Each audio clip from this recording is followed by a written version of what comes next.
নমস্কার বন্ধুরা, সঙ্গে আমি বাপিয়ার আরও একটি ব্লগে তোমাদের সবাইকে অনেক অনেক স্বাগত জানাই। আজকে হচ্ছে স্নান পূর্ণিমা, জগন্নাথ দেবের স্নান যাত্রা। আজকে আমি সারাদিন কি করলাম, কোথায় গেলাম, কিভাবে সময় কাটালাম সবটুকুই তোমাদের সাথে অবশ্যই শেয়ার করব। তার জন্য সঙ্গে থেকো। ননি চলে গেছে স্কুলে, তাই সকাল সকাল বাগানে চলে এসেছি। বাগানে কিছু টাটকা গোলাপ ফুল তোলার জন্য দেখলাম অনেকগুলো ফুল ফুটেছে, তাই তুলেও নিলাম। আজকে এক জায়গায় যাব, তাই সকাল সকাল সমস্ত জিনিসগুলো সেরে নিতে হবে। কিন্তু দেখো, নীলমণিবাবু সকালবেলায় উঠে পড়েছে, মাকে হেল্প করতে হবে তাই না, সেই জন্য সাত সকাল থেকেই মায়ের কোলে উঠে বসে আছে। সকালে সমস্ত কিছু বাসি কাজ সারা হয়ে গেছে, স্নান হয়ে গেছে, ঠাকুর ঘরে চলে এসেছি, ঠাকুরের পুজোটাও সেরে নিলাম। একটু তাড়াতাড়ির মধ্যেই সারছি, কারণ আজকে ঠিক করে নিয়েছি যেহেতু স্নান পূর্ণিমা আজকে, তাই আমি আজকে যাব আমার জগন্নাথের দর্শনে, অর্থাৎ আমার শ্বশুরবাড়ি, আমার রাধাবল্লভীর দর্শনের জন্য। আমি রেডি হয়ে রাস্তায় বেরিয়ে পড়েছি, দেখতেই পাচ্ছ।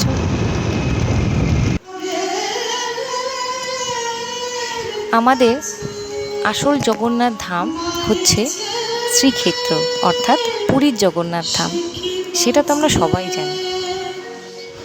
পুরীতে অনেকবার গিয়ে ভগবানের দর্শন পেয়েছি। রিসেন্ট ছেলেটার 1 বছর যখন বয়স হলো তখনও গিয়েছিলাম সবাই মিলে।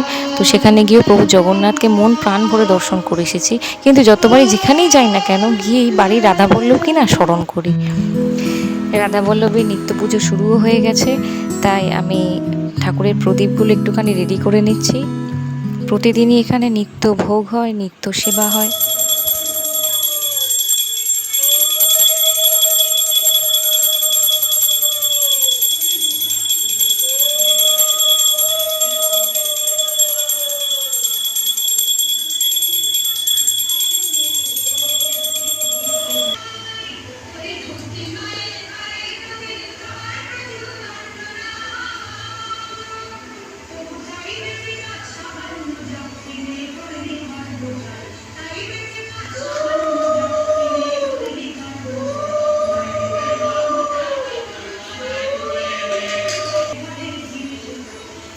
এখন রাধাবল্লভের প্রথমার্ধের পুজোটা কিন্তু কমপ্লিট হয়ে গেল, অর্থাৎ ফল মিষ্টি এই সমস্ত কিছু দিয়ে পুজোটা শুরু হয়ে গেল।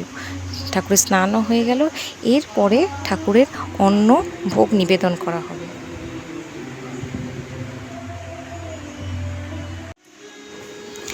আজকে রাধাবল্লভের পরমান্নটা আমি নিজে হাতেই করবো বলে ঠিক করেছি, তাই সমস্ত কিছু জোগাড় নিয়ে এসেছি। আর এই যে কুয়োটা দেখতে পাচ্ছ, এই কুয়োর জল থেকেই কিন্তু রাধাবল্লভের প্রতিদিনের নিত্য সেবা হয়। এই কুয়োটার বয়স কিন্তু বহু বছরকার পুরনো এই কুয়ো। এই কুয়োর জল কোনো দিন শুকোয় না। রাধাবল্লভের প্রতিদিনকার যে পুজোর জল, সেই জল কিন্তু এই কুয়োর থেকেই নেওয়া হয়। ভোগ রান্নার ক্ষেত্রেই বলো বা অন্যান্য কাজের ক্ষেত্রেই বলো, পুজোর যাবতীয় যা কিছু জল শুধুমাত্র এই কুয়োর থেকেই যায়। এছাড়াও আমার বাড়িতে তোমার মা কালীর পুজো হয় দীপাবলিতে, দীপান্বিত অমাবস্যা যেটা, দুর্গা পুজো হয়। তো এই পুজোর যাবতীয় জল, ঘটের জল, সমস্ত কিছু পুজো সংক্রান্ত জল কিন্তু শুধুমাত্র এই কুয়োর থেকেই যায়, অন্য কোথাও থেকেও নেওয়া হয় না।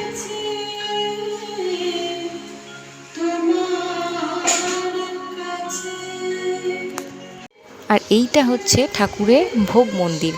এইখানেতেই ঠাকুরের যাবতীয় ভোগ অন্ন রান্না করা হয়।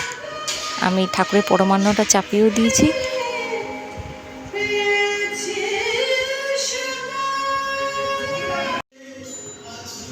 গাছ থেকে ফুল তুলে নিয়ে গিয়েছিলাম, বাগানে যা ফুল ফুটেছিল তাই আজকে নিয়ে চলে গিয়েছিলাম রাধাবল্লভের ঘরেতে।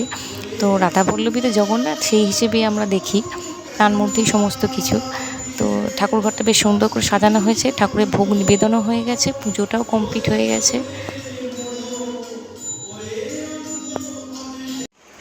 ঠাকুরের পরমান্ন প্রসাদ চলেও এসেছে, সবাই নিতে শুরু করে দিয়েছে, দেখতেই পাচ্ছ।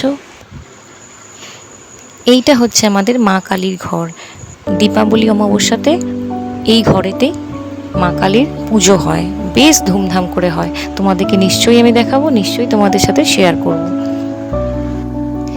আজকে সারাটা দিনের প্রথমার্ধের কিছুটা অংশ আমি এখানেই কাটালাম, ঠাকুরের সেবা দিলাম, যতটা পারলাম তাকে সমস্ত কিছু মনের কথা জানালাম। তিনি তো জগৎ পালক, তিনি জগৎ চালাচ্ছেন, তাকে তো নতুন করে বলার কিছুর প্রয়োজন হয় না। তিনি না জানানো আগেই তিনি সবটাই বুঝে যান। তবেই না তিনি জগৎপতি জগন্নাথ, তিনি আমার রাধা বল্লভ, তিনিই সব। তো এবার বাড়ি যাওয়ার পালা, মানে বাড়ি মানে আমাকে কোয়ার্টারে ফিরতে হবে, এটাই তো আমার আসল বাড়ি, শ্বশুর বাড়ি। আমরা এবার কোয়ার্টারে ফিরে যাব।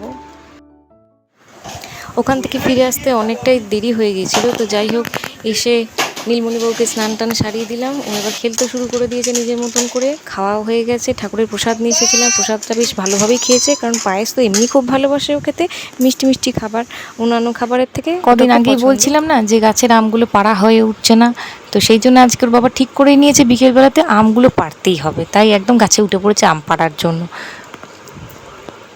আমগুলো পাড়াও হয়ে গেছে, খুব বড় বড় আম হয়। বাজার থেকে এর আগে এত রকমের আম কিনে খাওয়া হয়েছে বা অন্যান্য জায়গায় এত আম খেয়েছি, কিন্তু এই আমের মতন স্বাদ কোথাও পাইনি। এবছর তো আমরা আম কিনিনি, এত আম হয়েছে, আম কেনার কোনো প্রয়োজনই হয়নি। তো এই যে আমগুলো দেখতে পাচ্ছ, এগুলো গাছে যে আম আছে তার মানে 3 ভাগের 1 ভাগ মাত্র পাড়া গেছে, বাকি এখনও গাছেতেই রয়ে গেছে। এত উঁচুতে আছে, সেগুলো পাড়া সম্ভব হয়ে ওঠেনি। এই আমটা সবাই খেতে খুব ভালোবাসে, মানে আমাদের আত্মীয় স্বজন, পাড়া প্রতিবেশী, যেখানে যেই খেয়েছে এই আম একবার, সেই কিন্তু এই আমটা বারবারই চায় যে এই তোমাদের গাছে আমটা হয়েছে না, আমটা পেকেছে না। তো এতটাই এই আমটা ভালো, এতটাই এই আমটার স্বাদটা ভালো। বিকেলবেলাতে ওর বাবাকে একটু চা করে দিলাম, তোর বাবা বললো যে না আমি এতটা খাবো না, সেই জন্য বাবার থেকে আমি একটুখানি চা শেয়ার করে নিলাম। তো আজকে সারাদিনের ব্লগটা এখানেই শেষ করলাম। কেমন লাগলো অবশ্যই জানিয়ে, ভালো থেকো।